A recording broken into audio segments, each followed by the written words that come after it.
What's going on, guys? Welcome to Barrookie. In today's video I want to talk about meal prepping. 5 simple steps on how to improve your meal preps. It's not going to be what to put in your meal preps, but basically how to make them more effective. Let's dive into it. The first thing we need to do is to make a list. We want to know what we're going to eat for the next couple of days that we're going to prep. Okay, I've seen a lot of meal prepping videos online on YouTube who make all the same meals. It's not going to be a video like that. I like to have some variety. I like to have every single day being a little bit different. So we're going to make 3 different meals and we're going to make them as optimal as possible. So the first thing we need to do to prepare those meals is to make sure what meals we're going to eat.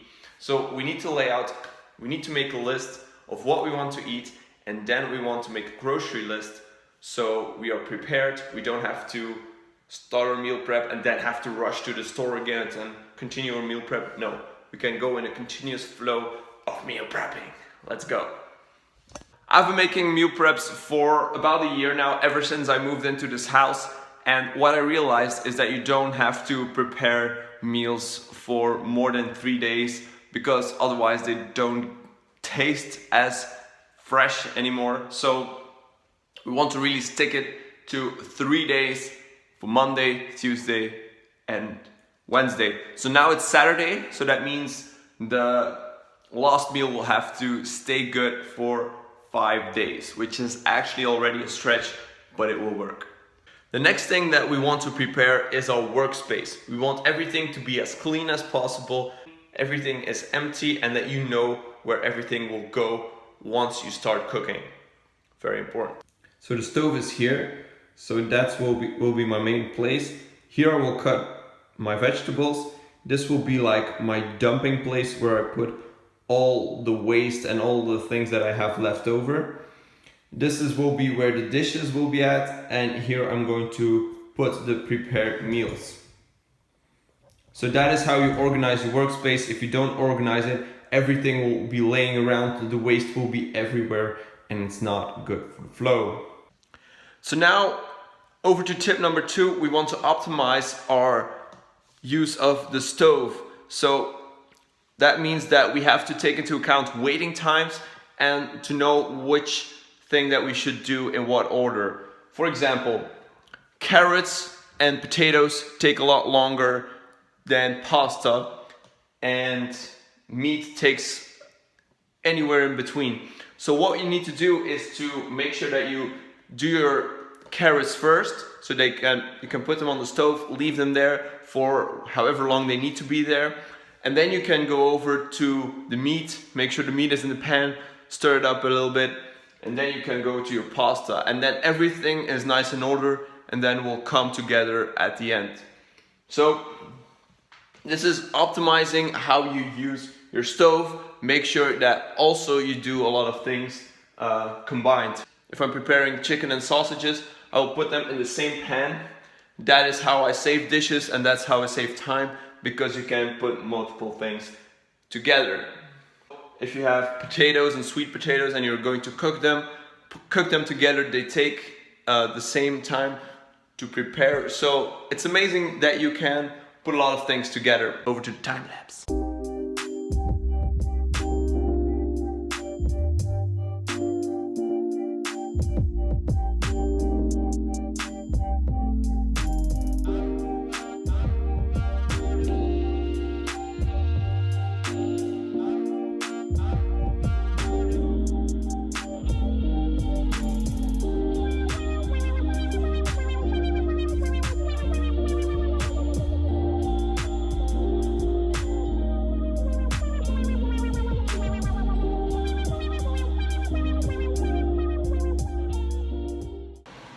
Okay, so now the pots are on the stove. It's time to do some dishes, because we don't want to go too far away from our working area to keep an eye on the pots and the stove, but we want to keep the momentum going, so we can clean already the things that we don't need anymore to manage our time the best. Okay, so now there's still some meat on the stove, but in the meantime I want to talk a little bit about what type of container you want to use. or what I recommend you use. In the past, when I just started meal prepping, I wanted to go for the cheap route, and I bought like 20 of these containers for like 10 euros combined. And these are great because they're compartimentalized, and you can separate your meats from your vegetables, so not everything gets soaked. Amazing, but it's plastic. And you know, for longevity, if you want to meal prep for 20 years, for example, you're always going to use plastic. It's not the most durable option, and it's also not the most healthy option, because as you see, the plastic stains and some leftovers might be still in here, no matter how good you cook it or no matter how good you clean your container. So I'm not really a fan of these, although they serve great as a container. For health purposes, I want to stay away from plastic as much as possible. So recently I bought these little containers here. They can be filled up to 1 liter. This is 1.2 liters. So you get a little bit less in these ones. But as you can see, they're also compartmentalized. They're made out of glass, Pyrex glass, so you can put it in the oven as well as in the microwave, and you can even freeze these containers, which is amazing. For its test, we only bought 4 of these, but so far we've tested them for 2 weeks and they turn out great. They have this lid. It is plastic, the lid, but it won't come less in contact with the food than the container itself. So for me, it's more important that this one is made out of glass. It's super durable, well, at least for now.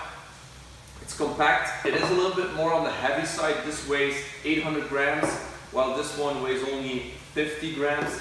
So there's a big difference there. You need to also be careful if you're putting this in your bag and you're dropping your bag. This might break. But I like using glass for the main reason that it's a lot more inert, and it won't stain, and it won't release particles of glass into your food, whereas plastic will release some plastic particles over time, especially if you heat it. I'm a little bit skeptical about it. I'd rather use glass and be safe. The lid doesn't go in the microwave, but you can just put something over it. So my recommendation is use a glass container, which is compartmentalized, because then you can separate your vegetables from your meats, so the juices aren't dripping all over the place and you don't get too messy. Thank you so much for watching, guys. I hope you liked this video. I hope you got something out of it. The main reason why I want you to meal prep and why I think meal prepping is so awesome is because it saves a lot of time and it keeps you accountable. Because say it's Monday and you don't feel like cooking, it's okay, it's no big deal. You don't have to get takeaway food. You already prepared the food that you want to eat. So that's great. And it's just so nice to, over the week, to just eat your food and don't think about doing dishes or don't think about cooking. It's just amazing. I really recommend it. I hope you got something out of the 5 tips that I gave to you. So thank you so much for watching. If you like this video, please hit that like button. Don't forget to subscribe if you haven't already. And I hope to see you in the next video. Peace! Oh, and don't forget to put your stuff in the fridge too.